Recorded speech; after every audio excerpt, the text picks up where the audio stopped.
नमस्कार मित्रमैत्रिणींनो, जर तुम्हाला आपल्या चॅनलवरच्या कथा आवडत असतील तर लाईक करत जात जा आणि चॅनलला सबस्क्राईब करून बाजूची घंटी दाबा आणि ऑलवर सेट करा.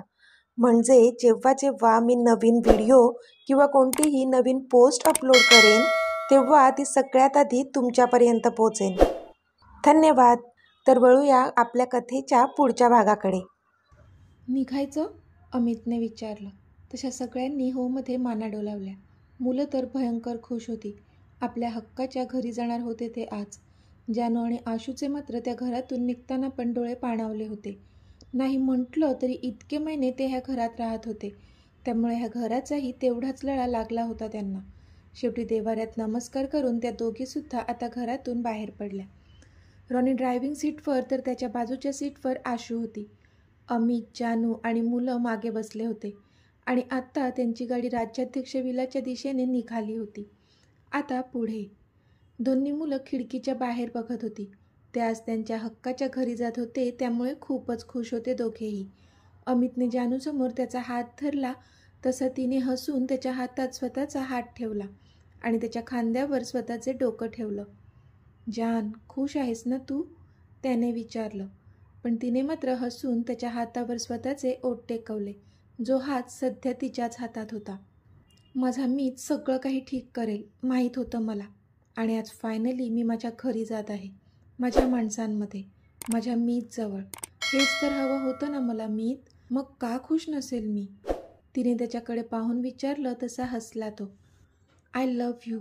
त्याने पण तिच्या डोक्यावर किस करत तो बोलला तशी शहारली ती, आणि तिने डोळ्यांनीच त्याला दटावलं, कारण त्यांच्या बाजूलाच मुलं बसली होती आणि पुढे आशू आणि रॉनी. त्यामुळे त्याने असं मध्येच आय लव्ह यू बोलल्यामुळे बावरली होती ती. तू पण म्हणू शकतेस मला आय लव्ह यू? तो मिश्किलपणे बोलला तशी ती डोळे बारीक करून त्याच्याकडे पाहू लागली. अगं बोल ना. तो मुद्दाम छळत होता तिला. मुलं खिडकीतून बाहेर बघण्यात व्यस्त होती, पण रॉनी आणि आशू मात्र गालातल्या गालात हसत होते आणि ते पाहून जानूला अजूनच लाज वाटत होती. जान, तुझ्याच नवऱ्याला आय लव्ह यू म्हणायला सांगतोय मी, दुसऱ्याच्या नाही. म्हण ना. तो उगीच तिला छळत होता. तुम्ही शांत बसा ओके? ती चिडून बोलली. ओके.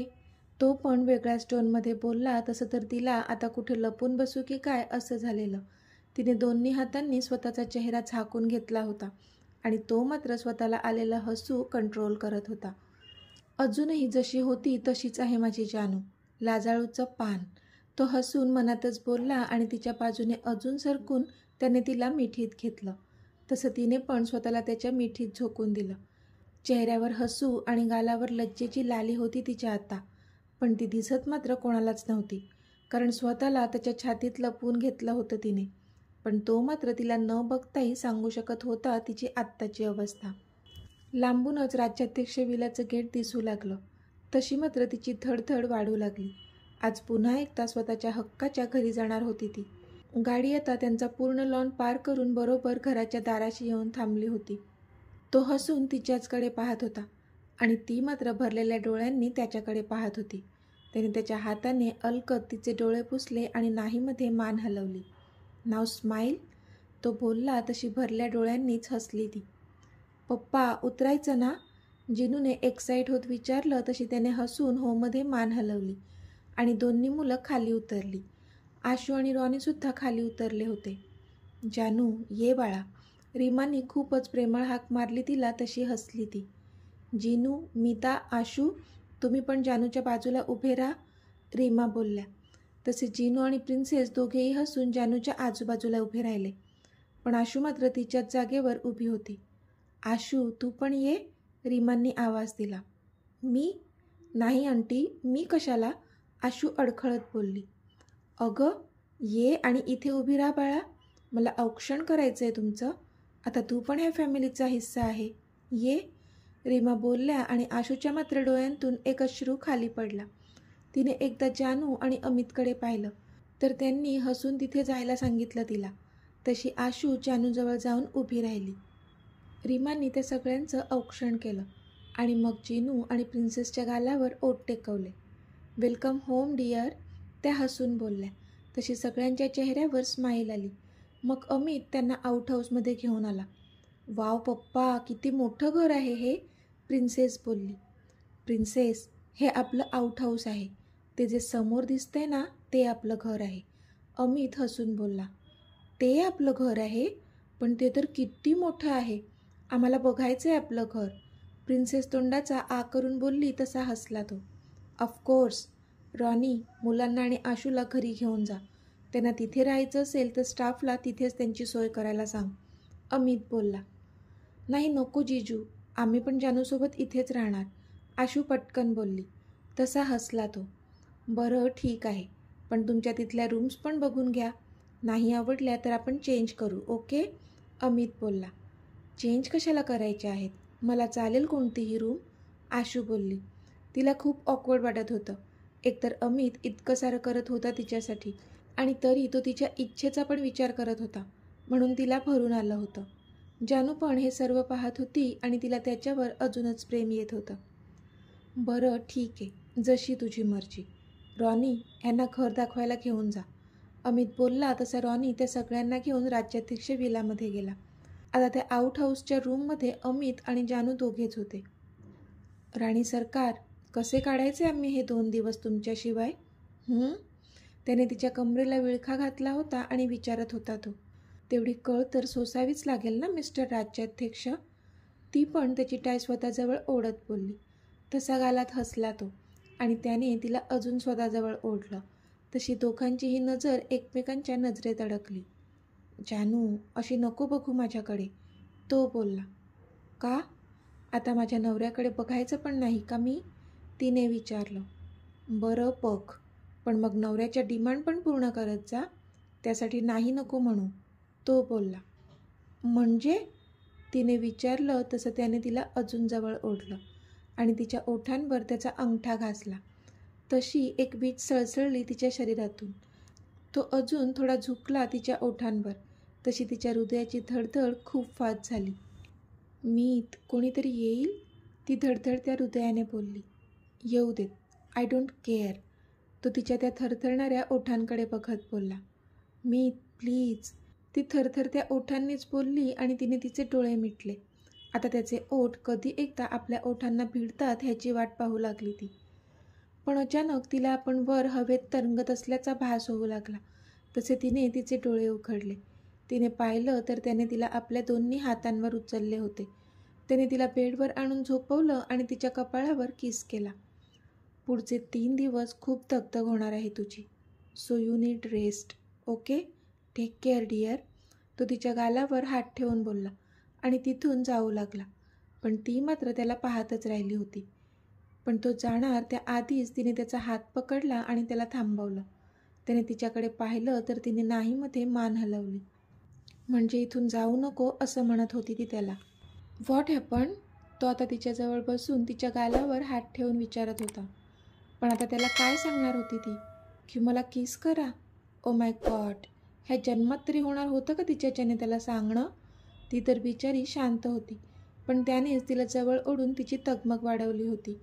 आणि मग तिचं मन शांत न करताच तो तिथून जाऊ पाहत होता. लाज पण वाटत होती तिला आणि तो हवासुद्धा होता. आता बिचारी काय करणार होती?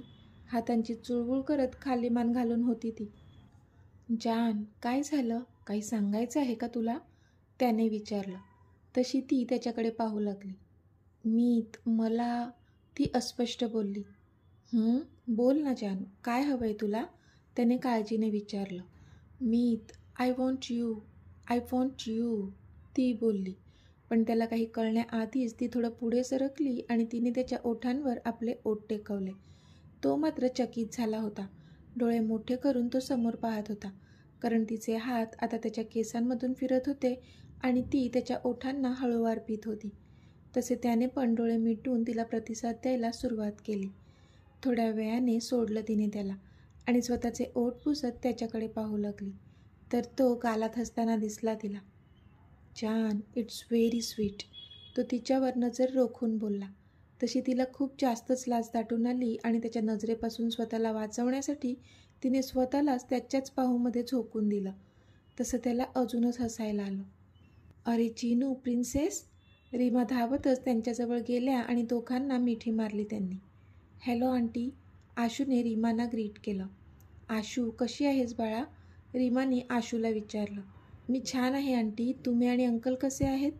तिने विचारलं. आम्ही पण छान आहोत, त्या हसून बोलल्या. आंटी, थँक्यू, तुम्ही मला तुमच्यासोबत राहण्याची परमिशन दिली, ती भावूक होत बोलली. अगं वेडी आहेस का? असं थँक्यू म्हणून पर्क नको करूस मला, तू पण ह्या कुटुंबाचा हिस्सा आहेस आता, त्या बोलल्या.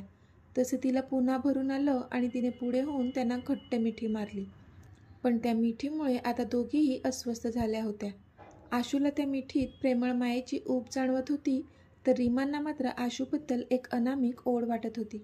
बराच वेळ दोघीही एकमेकींच्या मिठीत होत्या. काहीतरी होतं जे त्या दोघींना एकमेकींकडे ओढत होतं, पण त्या दोघींनाही कळत नव्हतं की ती ओढ नेमकी कशाची होती. आता डोळ्यातून एक अश्रू पण बाहेर येऊ देऊ नकोस, आपल्याला खूप कामं आहेत, सगळी तयारी आपल्यालाच करायची आहे, माहीत आहे ना? रीमा स्वतःचे डोळे पुसत बोलल्या आणि आशूपासून दूर झाल्या. तशी आशूने पण होमध्ये मान हलवली. आजी, आम्हाला आपलं घर बघायचं आहे, जिनू बोलला. तशा रीमा हसल्या. हो हो, चला आपण आपलं घर बघूया, रीमा हसून बोलल्या आणि त्यांनी दोघांच्या बोटांना पकडून त्या त्यांना तिथून घेऊन जाऊ लागल्या. रॉनी, तू आशूला तिची रूम दाखवतोस का? मी ह्या चिल्ली पिल्लींना घर दाखवते, रीमाने विचारलं. तशी रॉनीने होमध्ये मान हलवली. त्याला तर काय तेच हवं होतं. मग रीमा त्या दोघांना पण घेऊन तिथून निघून गेल्या. Ashu, are you okay? तिच्या डोळ्यात अश्रू होते म्हणून त्याने विचारलं. तशी तिने डोळे पुसत होमध्ये मान हलवली. चल, तुला तुझी रूम दाखवतो, तो बोलला आणि तिला सोबत घेऊन आत गेला. ते स्टेअरवरून वर गेले. सगळ्यात आधी अमितची रूम होती, जी ह्या आधी आशूने पाहिली होती जेव्हा ती जानूसोबत पहिल्यांदा इथे आली होती. त्याच्या बाजूला एक गेस्ट रूम होती, पुढे अजून एक रूम होती, पण त्या रूमजवळच आशूची पावलं थांबली आणि ती त्या रूमच्या डोअरकडे पाहू लागली. तसा रॉनी मात्र तिच्याकडे पाहतच राहिला. काय झालं, थांबलीस का? त्याने विचारलं. रॉनी, ही कोणाची रूम आहे? तिने विचारलं. तसा त्याने एक सुस्कारा सोडला. त्याला जो नको होता तोच प्रश्न तिने विचारला होता. आराध्याची, तो बोलला. तशी ती त्याच्याकडे पाहू लागली आणि पुढे जाऊ लागली. तिला त्याला अजून आराध्याच्या आठवणी नव्हत्या द्यायच्या, पण तिचा पाय मात्र तिथून निघत नव्हताच. रॉनी, मला दाखवाल एकदा ही रूम? तिने धडधड त्या हृदयाने विचारलं. तिला स्वतःलाच कळत नव्हतं की तिची धडधड एवढी का वाढली होती. आशू, नको, चल आपण तुझी रूम बघूया, तो बोलला. रॉनी, आय एम सॉरी, मला माहीत आहे मी तुम्हाला त्रास देते, पण प्लीज एकदा मला बघायची आहे आराध्याची रूम, प्लीज, ती त्याला विनवणी करत बोलली. तसं त्याने एक सुस्कारा सोडला. ओके चल, तो बोलला आणि त्याने त्या रूमचं दार उघडलं आणि ते दोघेही आत रूममध्ये शिरले. पण जशी ती रूम उघडली गेली, एक मंद मंद सौम्य सुगंध त्यांच्या नाकात शिरला आणि दोघांनीही डोळे मिटले. खूप ऐसपैस अशी रूम होती ती. मधोमध एक मोठा गोल बेड होता, त्यावर एक मोठा टेडी बेअर होता. सगळीकडे पिंक कलरचे पडदे लावले होते, जे हवेमुळे सळसळत होते. मोठं कपाट, ज्यात तिचे सगळे ड्रेसेस होते. एका बाजूला तिचं स्टडी टेबल, ज्यावर अजूनही तिच्या लास्ट इयरची पुस्तके होती. तिची रूम पण एखाद्या प्रिन्सेससारखीच होती. अमितने आजही तिची रूम आणि तिच्या सगळ्या आठवणी तशाच्या तशा ठेवल्या होत्या. रॉनी पण पहिल्यांदाच तिच्या रूममध्ये आला होता, त्यामुळे तो पण सगळं निरखून पाहत होता. पण आशू मात्र त्या सगळ्या वस्तू पाहून हरवून गेली होती त्यात. जणू आपण ह्या आधी पण हे सगळं अनुभवलं आहे असं तिला वाटत होतं. हा बेड, हा स्टडी टेबल, इथली एक वस्तू तिला कसली तरी आठवण करून देत होती. ती सगळ्या वस्तूंवरून हात फिरवत होती आणि आठवण्याचा प्रयत्न करत होती, पण तिला आठवत मात्र काहीच नव्हतं. पण सगळ्यात लक्ष वेधून घेत होतं ते म्हणजे त्या बेडच्या वरच्या भिंतीवर लावलेला तिचा तो सुंदर हसरा फोटो. आशू आणि रॉनी दोघेही त्या फोटोकडे एकटक पाहत होते, कारण तो फोटोच इतका सुंदर होता की त्याच्यावरून नजर हटत नव्हती दोघांची. रॉनीसुद्धा जुन्या आठवणींमध्ये गेला होता, पण आशू मात्र तो फोटो पाहून काहीतरी आठवण्याचा प्रयत्न करत होती, जे की तिला आठवतच नव्हतं. रॉनी, मी हा फोटो अजून कुठेतरी पाहिला आहे, पण आठवत नाही आहे मला, ती बोलली. माझ्या वॉलेटमध्ये पाहिलं आहेस आशू, त्याने आठवण करून दिली. नाही, अजून कुठेतरी पाहिलं आहे, ती डोक्यावर ताण देत बोलली. तसा तो तिच्याकडे पाहतच राहिला, कारण ती आता दोन्ही हाताने डोकं गच्च पकडून ते आठवण्याचा प्रयत्न करत होती आणि म्हणून खूपच डिस्टर्ब झाली होती ती. आशू, चल आपण तुझी रूम बघूया, तो पटकन बोलला आणि तिला हाताला पकडून त्या रूममधून बाहेर घेऊन आला, कारण तिला त्रास झालेला नव्हता बघू शकत तो. जानू, झालं का लाजून? ती कधीपासून त्याच्या मिठीतच होती म्हणून तो बोलला. तशी ती हसून त्याच्या मिठीमधून बाहेर आली. तू फ्रेश हो, ओके? तुझ्यासाठी एक सरप्राईज आहे, तो हसून बोलला. तशी ती त्याच्याकडे पाहतच राहिली. सरप्राईज? काय आहे मीत? तिने विचारलं तसं पुन्हा हसला तो. अगं राणी, सरप्राईज आहे ते. तुला सांगितलं तर सरप्राईज कसं राहील? त्याने हसून विचारलं तशी ती पण हसली. मी पटकन फ्रेश होते, ती घाईघाईत बोलली आणि उठू लागली, पण त्याने पटकन तिचा हात पकडला. सावकाश डिअर, जास्त दगदग नको करू, मी पण फ्रेश होऊन येतो, ओके? तो बोलला तशी तिने हसून होमध्ये मान हलवली. मग तो तिथून निघून गेला. आता जानू फ्रेश होऊन बसली होती. तिला आता त्याचं सरप्राईज पाहायचं होतं म्हणून ती एक्साईट झाली होती, पण तो काही अजून आलाच नव्हता. ह्या थोड्याशा वेळात तिने कितीतरी वेळा दरवाजाजवळ पाहिलं होतं, पण नव्हताच आला तो अजून. काय असेल ह्यांचं सरप्राईज? ती खुश होत स्वतःशीच बोलत होती. मुलं त्यांच्या आजीसोबत होती, शिवाय आशू पण रॉनीसोबत होती, म्हणून ती निर्धास्त होती. पण आत्ता तिचा मीत तिला काय सरप्राईज देणार आहे ह्याची तिला सगळ्यात जास्त क्युरिओसिटी झाली होती. तर मित्रमैत्रिणींनो, आजचा भाग तुम्हाला कसा वाटला ते मला कमेंटमध्ये सांगा. आणि जर आवडला असेल तर व्हिडिओला लाईक करा, शेअर करा आणि चॅनलला सबस्क्राईब करून बाजूची घंटी नक्की दाबा. चला तर भेटूया आपल्या पुढच्या भागात. तोपर्यंत धन्यवाद.